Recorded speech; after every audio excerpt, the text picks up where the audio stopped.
Good evening, and thank you for joining us. I'm Dr. Anna Skold, and I'll be facilitating this panel discussion on behalf of the Medical Association of Atlanta. Tonight, we'll be discussing COVID-19 and the flu season, how to tackle both. And we're joined by two very distinguished guests. Dr. Carlos Del Rio is a distinguished professor of medicine at Emory University School of Medicine. He is also a professor of global health and epidemiology at the Rollins School of Public Health of Emory. Dr. Del Rio has advised many municipal, state, national leaders during the COVID-19 pandemic, and he was an investigator on the Moderna and Novavax COVID-19 vaccine clinical trials. Dr. Colleen Kraft is an associate chief of the Associate Chief Medical Officer of Emory Hospital. She is a distinguished professor in the Department of Medicine, Division of Infectious Disease. Dr. Kraft is also the director of the Clinical Virology Research Laboratory at Emory. And she is a well-known physician leader during the Ebola pandemic, as well as a current leader during the COVID pandemic. Drs. Kraft and Del Rio, we want to say thank you for joining us. We really appreciate your insights and your time tonight. Our audience tonight is primarily doctors offering direct clinical care to patients and education in their respective communities. And what we'd like to do is, well, why don't we start with updating us on the newest information about boosters, immunocompromised third dose series, and what we need to know as the flu season approaches. Sounds good. Do you want to start, Carlos, or do you want me? Why don't you start? Okay. Ladies first. Thanks. So we're really happy to be invited to this and hope that it provides some information for you during this time that has a lot of information coming at us. I want to remind you of a couple of things before we get started on the answers. One is always remember your sources of truth. And Carlos has heard me say this about 55,000 times, but you all who are hearing this may be the first time you've heard me talk about this. So we really want to focus on places that we know are going to have the most recent data and data that we can understand and believe. And so I tend to turn people towards the cdc.gov website. That's where I go personally. There are a lot of infographics that are very easy to understand. The WHO website is very helpful. Our dph.georgia.gov can give you a snapshot on what's going on regionally and locally. If you want to know what your % positivity rate is in your school district, for instance, or in your county, that's a really great location for information. I also check the Johns Hopkins coronavirus page as well for different statistics that I might need. That's been in existence since even before things sort of started heating up here in the United States. And so those are some sources of truth. I also encourage you to have your patients, your colleagues, your friends, your loved ones also check out these sources of truth when they feel confused about a topic. So that was my first thought, was sources of truth. The second one is really that what we're going to say tonight, which is October 13th, 2021, it's hard to believe, is probably going to be updated. And so if you're watching this a month from now, you may want to make sure to check our facts to see what has changed. Usually when I do presentations and talks, I don't even bother putting a PowerPoint together anymore because things change on a day-by-day basis. And so what we're going to talk about tonight is the knowledge that we have sort of at this moment of October 13th, 2021. And anything after, I can't tell you that we could or couldn't predict what was going to happen. So I will address the things that are easy for me to address, the low-hanging fruit perhaps, and then we'll let Dr. Del Rio talk about a few other aspects. And so we know right now that we're kind of calling things third dose if it's an individual that's immunocompromised that may not have had a great immune reaction to the first two doses. And so there's a whole list of those types of individuals. Those include people on active chemotherapy, active immunosuppression, among other things. So those individuals we're sort of offering a third dose, and that's kind of how we're billing it. So that's not necessarily a booster, but basically saying that probably they need additional doses to make sure that they have adequate antibody responses should they be challenged with COVID illness. Then the booster debate, remember right now, as of this day, which I think is going to change here in the next couple of weeks, right now Pfizer is approved for 12 and over. So Moderna isn't even approved for 12 and over yet. And then boosters are also only approved for Pfizer. So we're kind of waiting to see on the Moderna side, the other mRNA vaccine, to see where that's going to sort of land and settle out and in what time period. I have a son that's in the Moderna clinical trial, and we learned today that probably we'll be unblinded in a couple weeks if Pfizer does lower the ability for younger children to get vaccinated. So whether or not your child's in a clinical trial or your patient's child is in a clinical trial, as new things come out, then we change and update our guidelines on what people can receive. So I'll hand it over to Dr. Del Rio if he wants to cover some of the other topics. Yeah, I mean, I want to start by first emphasizing what you said about source of truth, but I want to say that sometimes, you go to CDC or you go to sites like that, and they tend to be clear, be precise, but they don't go into the nuisances. They don't try to explain things and break things down, because that's not what they do. So I also like to look at sources of truth that are very good investigative reporters, science reporters. And for example, Helen Braswell is one of my favorites. She's a very good writer, and she really distills things down and really analyzes things. She writes for Stat. I also like, Apoorva Montvalli. She writes in the New York Times. She recently had a very good article about why people who have had COVID need to get vaccinated. And she really explains the science to the general public. And I think one of the things that we need is, as scientists, be able to explain things to the public in a way that they understand it and makes sense. And sometimes reading people like them helps me to try to sort of I remember, you recall the movie Philadelphia, when, they're talking, the lawyers asking about what HIV is and what needs to be done. And Denzel Washington, who's the lawyer, says, explain it to me as if I was a 6-year-old. And sometimes we need something explained in very simple terms. And that to me is part of what we need to do. I think we're living in a very different world right now. I'm glad this Delta surge is coming down. I think this was very hard. It was very hard for all of us because we could have avoided a lot of this. I read recently an article that said that they estimated about 100,000 deaths could have been prevented in our country, and over 280,000 hospitalizations at a cost of $5 billion could have been prevented had people been vaccinated. So again, emphasizing that vaccines are really critical, if not necessarily to prevent infection, because you still get infected. They do decrease hospitalization and some death in a significant way. And in numbers I frequently quote to people, and why I tell them that vaccination is important, because I hear people say, well, I might as well just get infected. Nothing's going to happen. Most cases are mild. Yes, but if you're vaccinated, you have an 8 to 10 times lower chance of getting infected.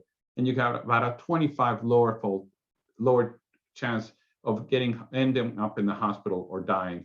And I think one of the things that for many of us was very hard during this last surge was seeing people in their 30s and their 40s critically ill in the ICU, and some of them dying. So just because you're young doesn't mean you're going to do okay.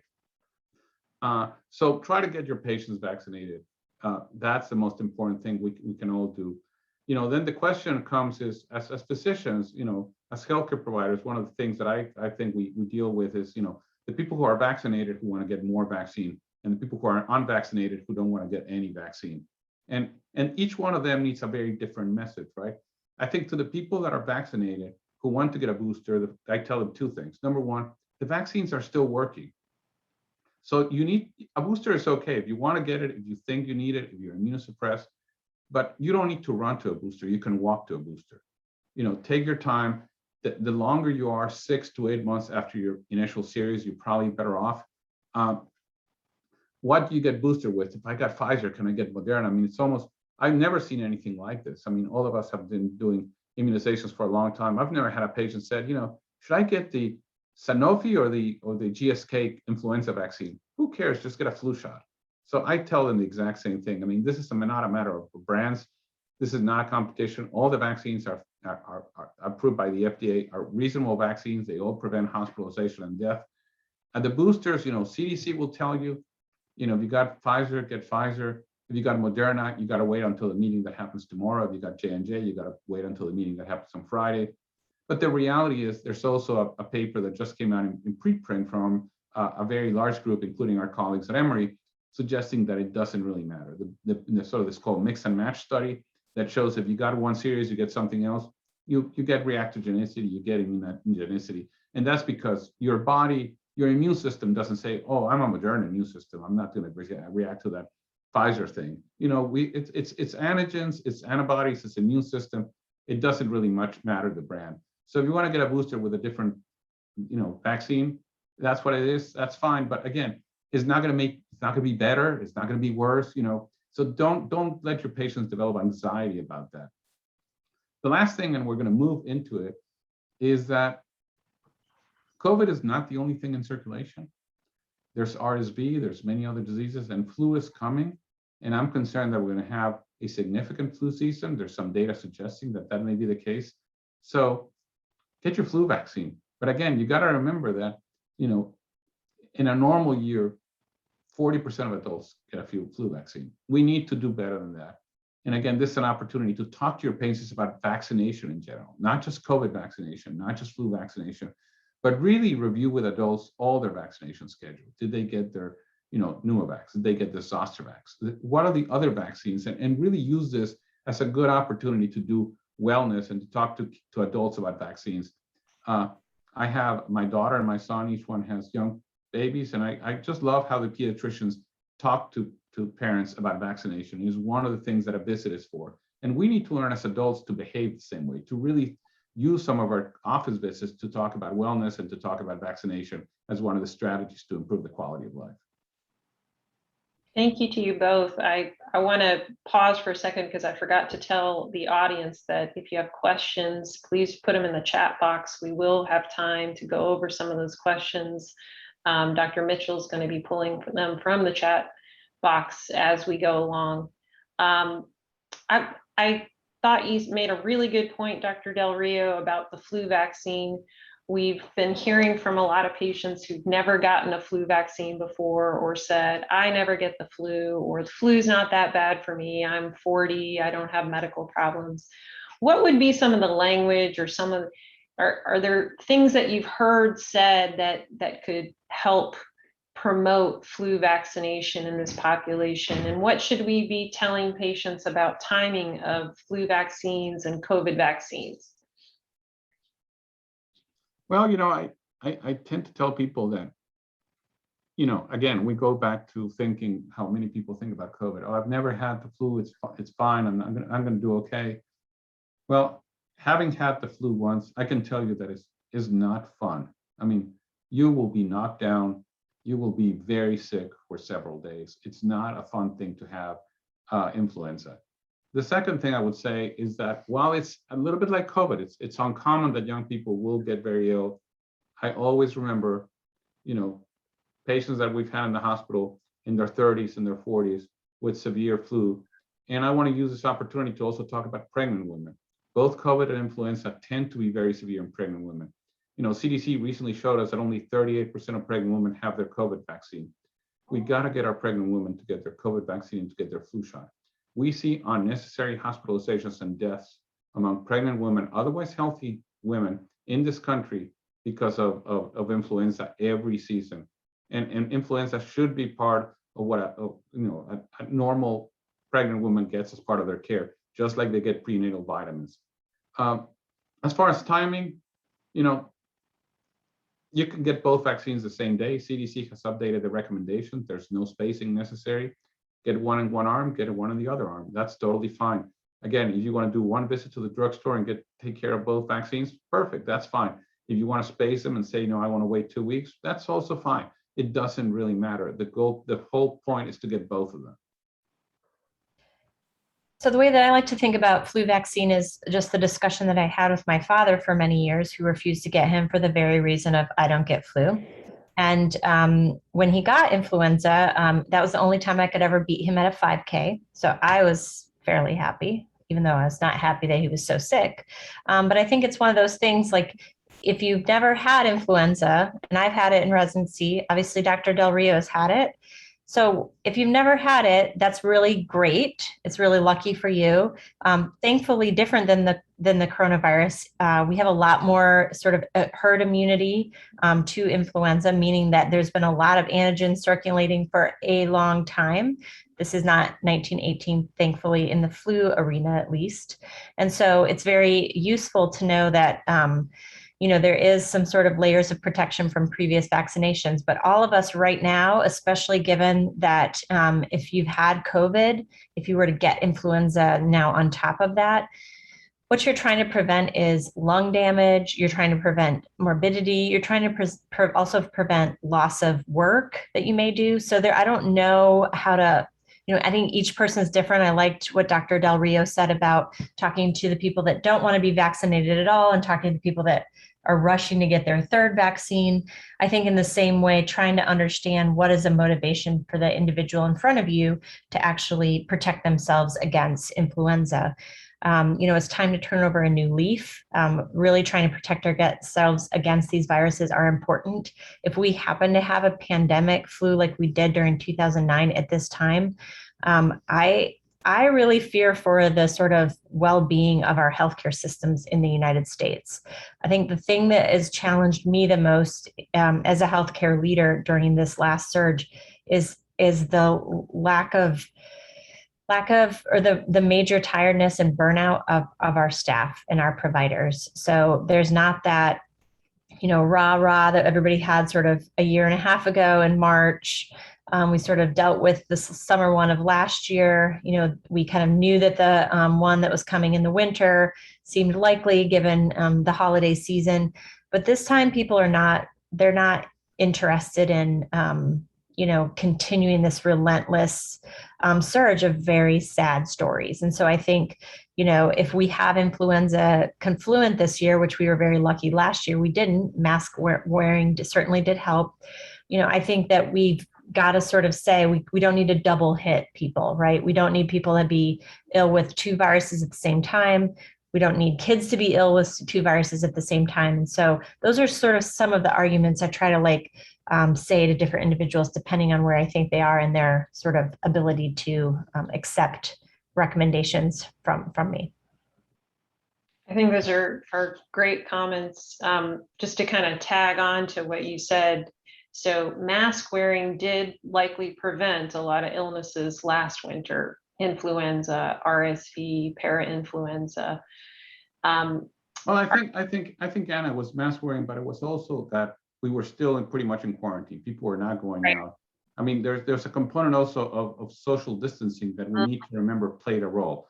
I'm not sure we're going to be crowded all over each other, and we're going to be crowded subways and in crowded airports like we are right now. Masks may not do as much, so you're still going to have transmission of viruses like influenza, simply because we're not going to have the sort of social distancing component.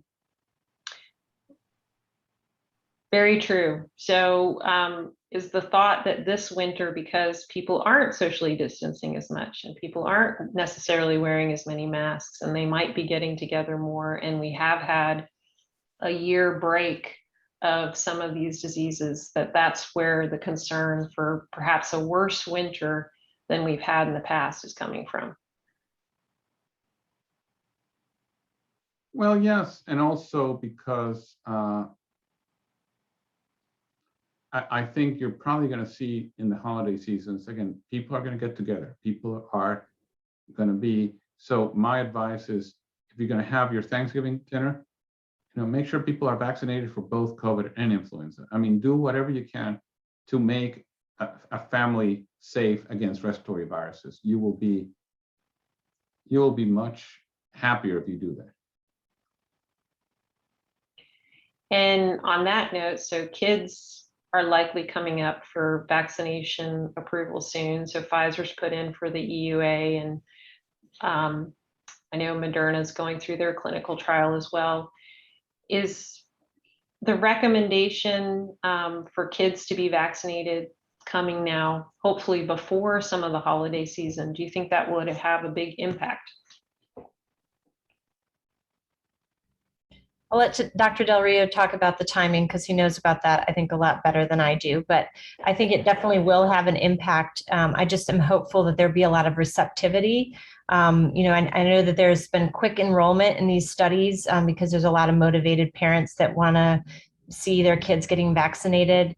But I think that there will be another whole, basically need to sort of dispel myths when that comes out. So I think we sort of return back to concern sort of every time we have like a new, it's like the same discussion, but like in a different age group somehow, right? So I remember, a lot of my kids' peers, it was very concerning for them, and they were worried about like development and fertility and all of these things. And so I think us being prepared to speak about those topics that are going to recur in younger children, right? I mean, I think there's been some, even in my own area, like my parent area, there's individuals that would say, vaccine side effects are worse than COVID side effects in children. So that whole discussion is going to come right back up again if it's not just already perpetuated. So I think just trying to make people understand that giving somebody a component of a virus in a safe way that's been studied in more people than any other vaccine we probably had studied before it was allowed in the market and allowed in the arms of the general public is really important. And it's really important for so many reasons, including getting our kids back to school without masks. And so again, I think I try to focus on how we can motivate on sort of a personal level, and try to like dispel some of that fear, because I think that's a natural reaction for parents. Since we have never mandated flu vaccines for kids in schools, I think some of these items for these seasonal vaccines, I think we need to kind of start putting them together as something that's really prevents morbidity in a school setting, for instance. One of my other little anecdotes I like to talk about is that our school for the first time didn't run out of Kleenex in February. And that's because, and the absenteeism was almost negligible because people stayed home very rigidly there was very little, if no presenteeism, right? Because we had to fill out a symptom checker every day. This is a small school we go to, but I think there was a lot more sense of, protection and hygiene. And so I just thought it was hilarious that, there was less kids out with mask wearing. And there was also less use of Kleenex. And it's not a scientific study, but, in an elementary to K through 8 school, just due to the fact that kids were wearing masks and not showing up sick to school. So I think we saved ourselves a lot of morbidity last year from flu, at least, and also COVID in some ways, by having some of these situations. So I think that's something to look forward to, is can we continue to mitigate some of this transmission that'll allow our kids to be in school more often and allow them not to spread all these sorts of things between each other. And I think you mentioned something that I want to emphasize, that again, an important thing to tell our patients and, to tell our employers and to tell work is that we need to change the culture, and it's not okay with your kid to wake up with a fever and a cough and give them 2 Tylenols and say, okay, you go to school because I got to go to work. We need to figure out a way to really, it's okay. You have to stay home, and staying home when you're sick is a way to keep other people healthy. And that culture really has to change. And it's something that I want to think about what we can do to promote sort of a culture of health. And part of promoting culture of health is really talking about all those things, right? I think it is, and I think we have the ability to do it now that we've learned that kids can go virtual and adults could do more virtual work, and we could stay home and have sort of this sick leave but virtual work possibly. One of the things that surprised me the most is my kids are back in school, but when they do get sick or quarantined, they don't have virtual school. They haven't set it up. I'm like, we did this for 1.5 years. Can't we just go back to that when we need to? So I agree with you. I think the culture itself needs to change. I just want to ask Fonda if there's any questions in the chat that we should go to before I continue on the list of chat questions. Well, I have one question. A lot of what has been asked has been answered with the dialogue, so thank you so much. But we had one question, and I'll just try to paraphrase. So a clinician has a patient receiving intravenous immunoglobulin. Do they have to wait 90 days before receiving their COVID vaccine?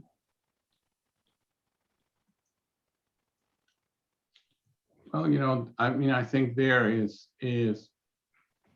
this person getting intravenous immune globulin because of immune deficiency and getting injections of intravenous immune globulin? I think that's fine. That person can get the COVID vaccine, but we have to then think about, why is this person getting intravenous immunoglobulin?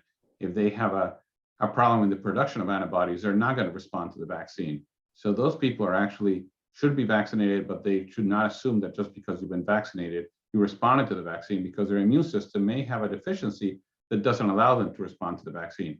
Now, if they got is a monoclonal antibody against COVID, yes, then the recommendation is, if you got a monoclonal antibody, that you wait at least 90 days to get the COVID vaccine.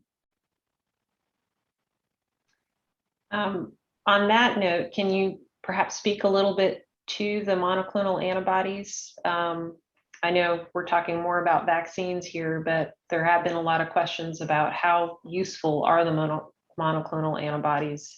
And if we do use them and you have to wait 90 days to get vaccinated, is it a good idea to do the monoclonal antibodies and then you have to wait that length of time to get vaccinated?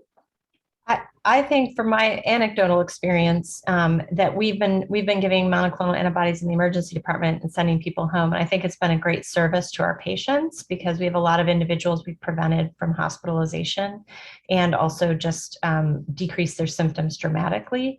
And so I think that in general, I wouldn't not give a monoclonal to prevent like that 90-day window happening from the vaccination. I think that a monoclonal is mainly helpful in people that have sort of that outpatient disease and that are at risk for maybe a hospitalization. I think the way that it's been sort of outlined for our use and the indications makes a lot of sense. And that's where I've seen it be very successful. We have been pushing back. We've had a lot of people who are admitted with COVID that have been requested for monoclonal antibodies. And we've been pretty, unless they're admitted for a different reason besides COVID, we have not been giving it as an inpatient. I think that's appropriate. Our latest question too that we've been getting is for post-exposure prophylaxis. And I think we're pretty early on that indication. And in general, I don't think many places have the capacity to do post-exposure in addition to treatment. And I think we really need to be prioritizing individuals who would benefit from the treatment from Regeneron. So those are my thoughts, which are essentially, it's definitely worth using in individuals that meet the criteria. And it's probably not worth using in individuals that are admitted to the hospital and sicker. Yeah, I agree with you. I think I would add two things, that the biggest barrier to monoclonals is testing people and getting them into care quickly. Frequently takes several days. And the system is not well set up in most places to administer the monoclonals the way we should. I think what Emory and Grady and other places are doing is treating people in the ER before they get discharged is very good, because it is preventing people from getting hospitalized. But that's for treatment. Again, for prevention, we've used it. We participated in a study for post-exposure prophylaxis that clearly showed decrease your risk of transmission. Again, the best exposure prophylaxis is vaccination of those individuals. But one study that we're about to start, and it's very exciting, is as pre-exposure prophylaxis for people with immune deficiencies, severe immune deficiency, transplant recipients, et cetera. And again, I'm thinking about that person that asked the question about, my patient is getting regularly IV immunoglobulin. Well, a patient like that will be an interesting candidate for this study, because it may be somebody who actually could benefit from, every other month infusion of a monoclonal antibody against COVID, because they're not going to respond to the vaccine. So it's a very interesting area, that the sort of the pre-exposure prophylaxis role of monoclonal antibodies in a very small selected group of the population may be another indication for these drugs. Very interesting. So a question that I get asked actually quite a bit in my clinic. I'm a palliative care doctor, so all of my patients basically fall under the immunocompromised third dose vaccines. And I've been asked multiple times for them to get an antibody test first before they get the booster, because they're curious if they have antibodies. And as far as I understand, the antibody testing is not very good, not very effective at seeing if patients have had COVID. So is there any recommendation for that? Are they testing patients beforehand, before getting boosters, anything like that that's effective? I don't like the serology testing for COVID. I don't think that any clinical decision should be made on it. I think if people have curiosity and they want it to be drawn, I think that's fine. But we shouldn't give additional vaccines if people don't have antibodies after getting the vaccine, partly because we don't know what type of serology tests that we're always getting. So it's a highly variable test. And I think there was a lot of emphasis on it early on, but I think that it's probably, to me, only going to be helpful in the future if we have somebody that comes in, they're not actively infected with COVID, but maybe they have antibodies, and you say, oh, maybe this is a COVID, a follow-up COVID, a COVID sequelae, rather than, I don't view that serology is currently an actionable test. It makes some people feel better. I understand all the value of that, but I think in general, you don't add additional vaccines if they're antibody negative after getting the vaccines. And if they do have an antibody positive, I don't think you shouldn't not get the vaccine because of that. You should definitely get, in fact, you're even better off if you get the vaccine if you've had natural infection. So the one thing, Anna, what I tell people is not that the test is not good, that we have two different antibody tests.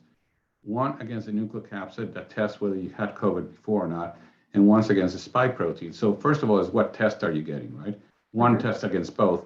If you truly want to see if you have antibodies against, protective antibodies after the vaccine, is a spike antibody that you need to test. The problem is that the challenge with the test is that we don't know what the level of neutralizing antibody is, and the tests are not standardized. So it's just a yes or no answer, but yes may not be sufficient.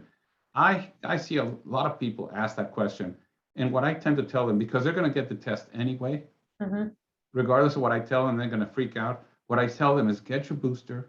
After you get your booster, wait a couple of weeks, get an anti-spike antibody. You'll see a positive response, and you're going to feel real happy about it. That's going to make you happy. Do it that way. But again, as Colleen said, I'm not going to make a clinical decision on the basis of it. But what I don't want them is to get a negative and then freak out, right? Yeah. I think Fonda had one more question in the chat. A question came up regarding Merck's oral therapy. I guess their version of Tamiflu for COVID. Any thoughts around that as a treatment option for early infection?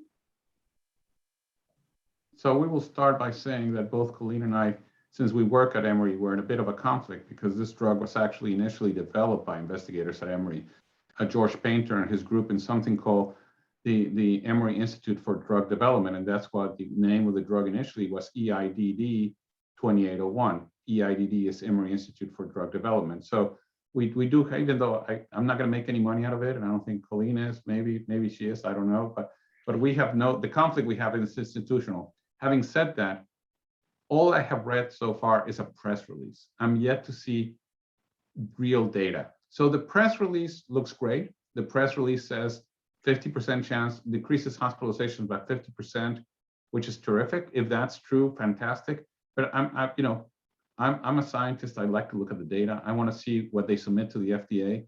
I want to look at what the analysis is, and then I'll be able to make recommendations. But the reality is, yes, we need an oral drug.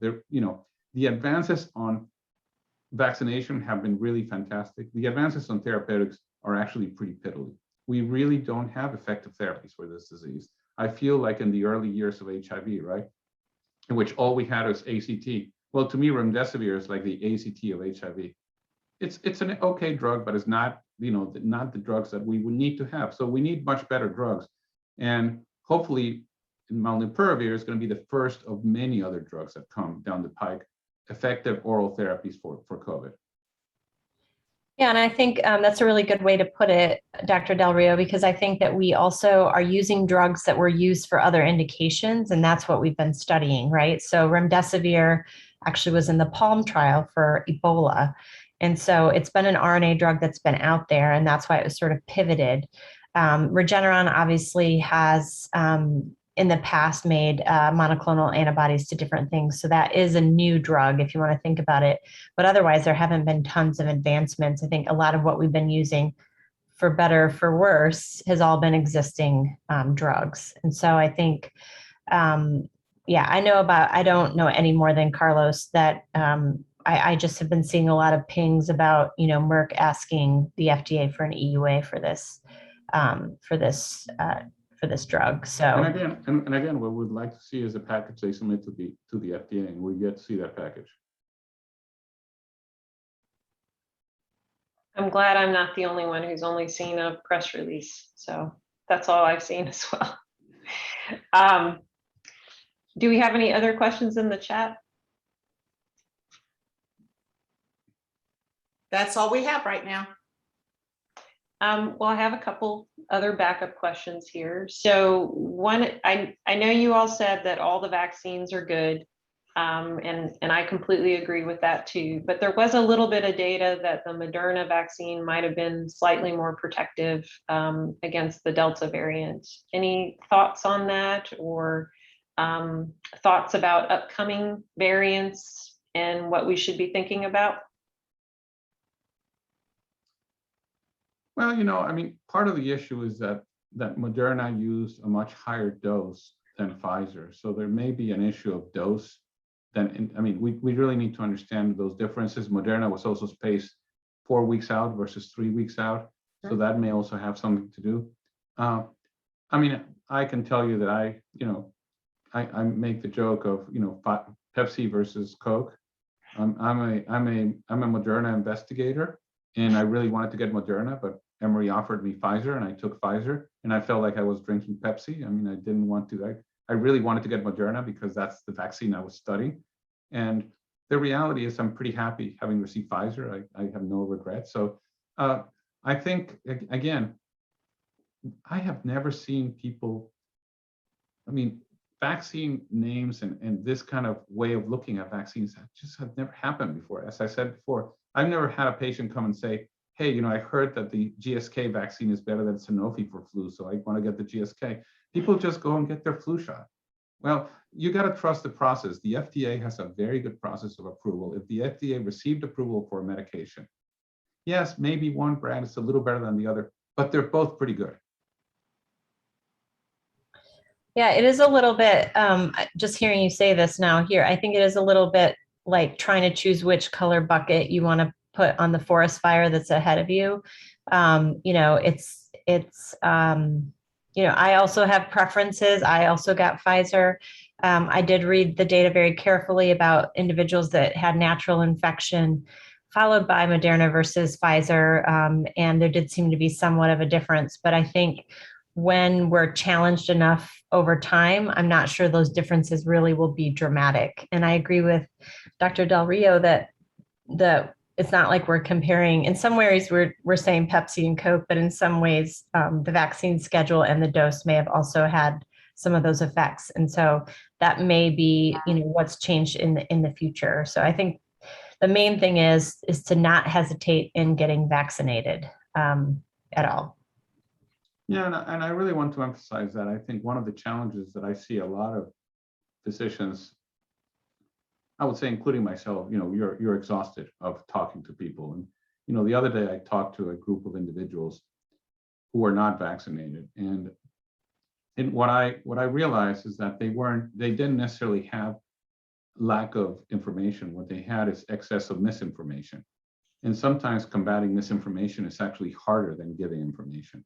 And I think it's exhausting, and you get tired about it. But the misinformation is something that I think, if we can spend a few minutes talking about the common myths, the common myths that you get is these vaccines were developed too quickly, Well, I tell people that the iPhone 13 was developed too quickly. I have no idea what's in it. I have no idea how it works, and therefore don't buy one. I mean, there's technology behind it, right? I mean, even though the iPhone 13 was developed really quickly, there were many years of research behind that allow us to get to that point. Well, the same thing happens with vaccines. There were many years of research developing mRNA vaccines, understanding the immunity to MERS and to SARS that were built into getting this vaccine. So it's not that they were developed very quickly. There's actually years of research behind it that allow us to get to this point. The second myth I hear all the time, I think one of the most common myths I hear is from young people saying, the vaccine causes infertility. Your sperm count is going to drop. You're going to become sterile. And again, a lot of that is all misinformation spread by a few people, but has really spread through the social media channels. And again, emphasizing the fact that we have to be able to get clear and concise information to people, dispelling those myths. There are many other myths out there, but I mean, those are the two ones that I hear the most in people, especially young people that don't want to get vaccinated. I think talking about myths is really important. Colleen, what are some of the myths that you hear that you've had to dispel? Yeah, I mean, I think one of them is that, I think the biggest one I fight against is really, I'm not going to be sick from it, because 90 whatever % of people don't get in the hospital. And so, I'm just going to sort of, and that probably is a truth in some ways, like most likely, statistically probable, you will be fine. But I think trying to make that a little grayer for people is sort of what I attempt to do, which is that, what does fine look like for you? If you can't beat your daughter in a 5K, like my dad, that motivated him to get flu vaccines every year thereafter. So I think that's a big one is, I'm going to be fine because of XYZ, and there's lots of XYZs, and I won't go into all the details, whether it be therapeutic or immune or, religious, et cetera, but trying to just remind people that we're, in a forest fire. The vaccine is your bucket to help put out the forest fire. It's the best thing for you. Reach for it. I think as somebody that worked with the National Ebola Training and Education Center, trying to basically get hospitals ready to have a pandemic. The thing that I never ever would have predicted, and maybe that was naive of me, was that the social media / information would be a big barrier, or potentially the biggest barrier, to getting individuals to actually have actions. Like, I would have never thought that like wearing a mask had to do with anything besides protecting yourself or your colleagues from harm. And so that's been really something that's been confusing, which is why has public health become sort of, all these other things besides just trying to keep us all safe from, a global disaster. And I think it's, so that's sort of a lot of jumble there. I think the other thing that I have a hard time expressing is seeing such tragedy in the hospital and then walking among individuals that just feel like it's really not that big of a deal. And so trying to translate those two worlds, which is, I think, what a lot of us on this call will be experiencing and are experiencing, is very difficult. And Colleen, what I tell also young people that say, true, you're not going to get very sick, probably going to do okay. But I know plenty of young people, primarily residents that I work with, who got COVID and now have significant problems with anosmia and with parosmia. And I said, do you enjoy drinking that beer? Yes, I do. Well, you may not be able to taste a beer again for the next 2 years if you get COVID. And think about, you may go into your house and may smell terrible. And think about the sort of those, when we talk about long COVID, people sometimes think it's just, fatigue and other symptoms, but actually some of the most debilitating effects of COVID, long-term effects, is the anosmia, the parosmia, the alterations in your smell and taste, which really, a lot of things we enjoy in life is because we eat and we drink and we have family. And if you're not going to be able to eat with your family and enjoy it, that may be really a significant side effect that I quite frankly want to avoid. Very true. I think I convinced one of my young chemo patients because of just talking about more common side effects, simpler side effects. And he was like, oh, well, chemo's already making me feel terrible. That sounds terrible just to add those side effects to it. I was like, yeah, I think you should get the COVID vaccine. And he did. So that was the simple sell. The other thing, Anna, I would tell people, listening and the members of MAA is that we still have opportunities to convince people. We all have anecdotes. We all have times that, I'm walking in the hospital the other day, somebody from housekeeping said, can I ask you a question about the vaccines? And I sat with this person, we talked, dispelled some myths that she had. She was very concerned that she wants to get pregnant and she thought the vaccine will prevent you from getting pregnant. And I talked about how my daughter had been vaccinated and my daughter-in-law had vaccinated. And I said, look, if I believe the vaccines, if I knew the vaccines cost infertility, I wouldn't have given it to my daughter. I wouldn't have given it to my granddaughter, my daughter-in-law. So, and then she said, okay, tell me what vaccine you told him to take and I'll take the same. So, again, being able to spend time and to listen to people. And what I tell people is just that stopping and listening to somebody and spending a few minutes with somebody may convince that one individual who may convince somebody else. So don't be ready to continue doing that. Those acts of individual touch I think it's a very important thing to do.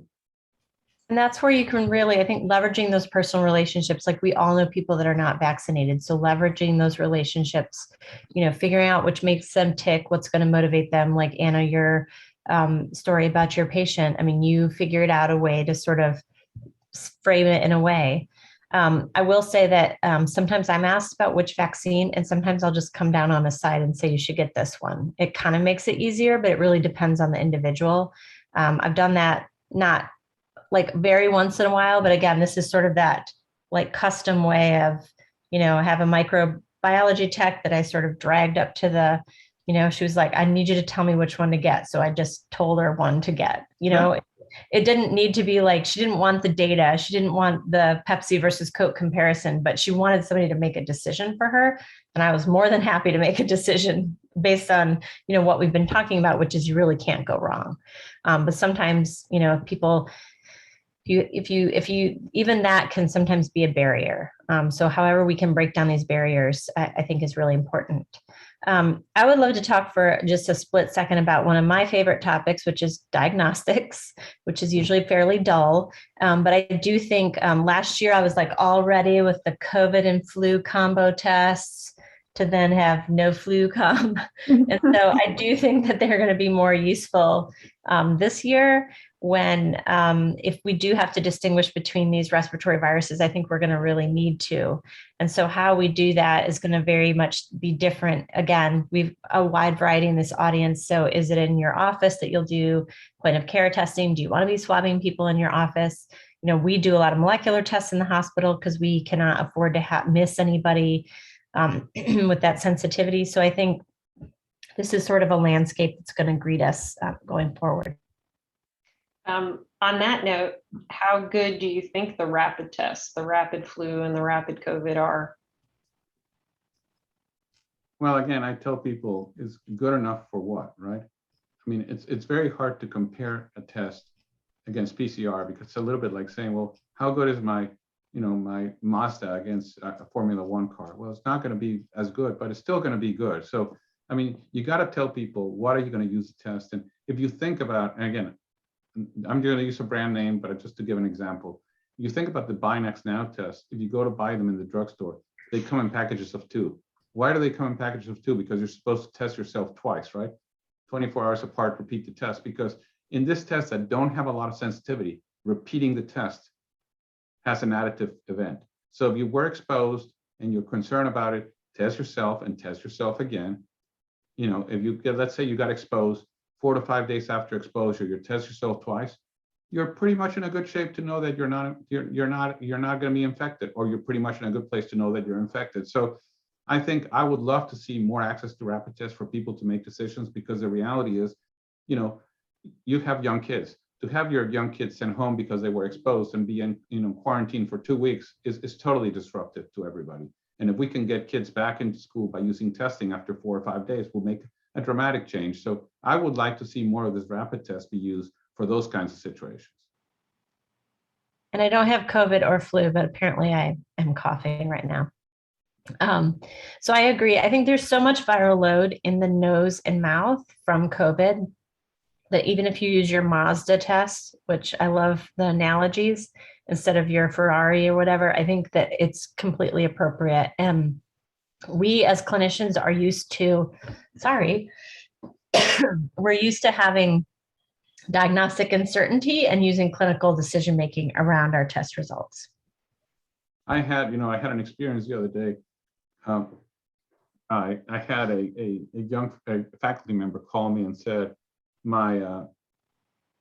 that his son had been exposed in school, had tested positive. He had been exposed and wanted to get tested, but he was supposed to come and work a shift in the hospital and didn't know if he should do it or not. And I said, just come to my office and, I have some rapid tests here. We'll test you right now.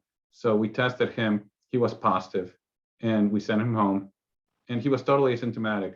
6 hours later, he called me and said, I lost my sense of smell. And, and then he went to get a PCR and of course it was positive. But the reality is it allowed us to make a decision very quickly. And what Colleen said, because he has very high viral load in the nose, you're able to make that decision. We were able to do it in such a way that he was then able to, to isolate himself, to not come to work, and to not infect other individuals. So there is a role for testing, and I think we need to use testing in a more effective way in our country, because we're not doing what we need to be doing as far as, in this day and age with access to testing. A lot of businesses, a lot of organizations could be in a much better place doing the kinds of things that all of us would like to see done.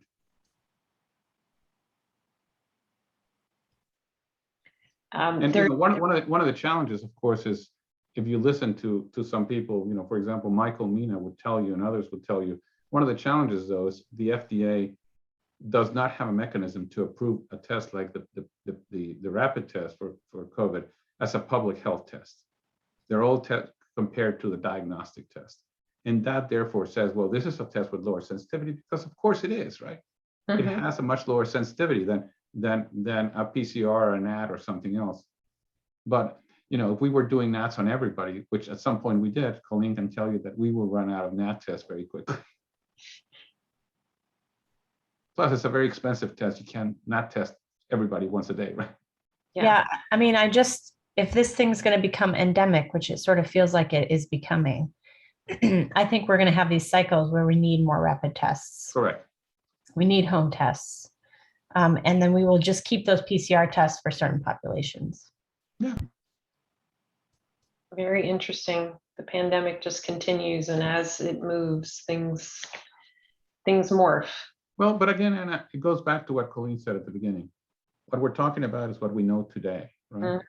And what we know today is not, I wish I knew today what I'm going to know tomorrow, because my advice may be a little different. And that's also part of what happens here that makes a lot of people very nervous. Well, you told me this, now you tell me something different. Oh, it's because we have different information. Yeah, I put together a whole talk of like what I thought I knew about testing and diagnostics and therapeutics has all sort of been challenged, and trying to think about how you'll make decisions going forward, when in the midst of uncertainty. It reminds me, you need to use in your talk. There's an anecdote that when Einstein was teaching at Princeton, he would, once a student said to him, that how come every year in the exam your questions are the same? He said, oh, the questions are the same, but the answers are different. Good answer. I like that. Yeah. So we're in the last 5 minutes. I did have one clarifying question. Somebody asked if you guys have any inside scoop about the exact timeline for the kids' vaccines to go through. I'm not sure if you do. And then if there's any closing remarks that you all would like to make. So I'll start by telling you about what I know about the kids' vaccines. I think Pfizer is a little bit ahead of others. I think Pfizer is probably going to get an EUA very soon, probably next week, for kids 5 to 11. And then the CDC Advisory Committee on Immunizations already scheduled their meeting for late October. So no, you're not going to have the vaccines ready for Halloween. But then, Halloween is about wearing a mask and being outdoors. So it's okay, right? Right. But you are going to have your kids 5 to 11 vaccinated if you want to by Thanksgiving. Because by that time, we will at least be able to give them at least one dose of vaccine. Moderna is a little behind, probably about a month behind Pfizer. And then for kids under the age of 5, it's probably more like December to January where we're going to have the EUAs. But I think by January, you're going to have vaccines available for kids, period. Nice. And my closing comment would be, this has been really hard, but I'm seeing good signs. I think we're still in a difficult place, but we're in a much better place than we were a year ago. I think we've learned a lot. I think science has taken us to a very good place right now. We can end this. We can do the right thing, but it's also going to require us to do something beyond our borders, right? Ending this pandemic requires us to vaccinate the world. And, as long as we have outbreaks in many other countries, remember the Delta variants emerged in India. In Peru, we have the Lambda variant. In Colombia, we have the Mu variant. And your borders, closing the borders are not going to be enough to keep those variants away. We've learned this over and over. So we have to get vaccines to the rest of the world. And I think the US has a leadership role to play. And I would encourage everybody to write to your congresspeople and tell them, please, please take a leadership role in vaccinating the world, because that's how we end the pandemic. It's a hard act to follow, as usual, after Dr. Del Rio, but I would just say, keep focusing people on sources of truth, keep finding ways to convince people to get vaccinated.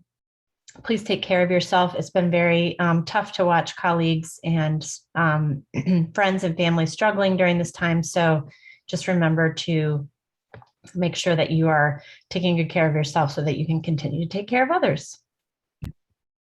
Thank you so much. Thank you both, Dr. Del Rio, Dr. Kraft. Very helpful, very insightful, great dialogue, and we appreciate your time. Just want to thank everybody for attending, and also remind you all that the MAA website and the MAA YouTube channel will have the link to this, and it will be spread. So we will have many people watching it after the fact. Again, really great information, and thank you to you both for all the information. We appreciate it. Take care. Thank you for the invitation. Thank you. Anna?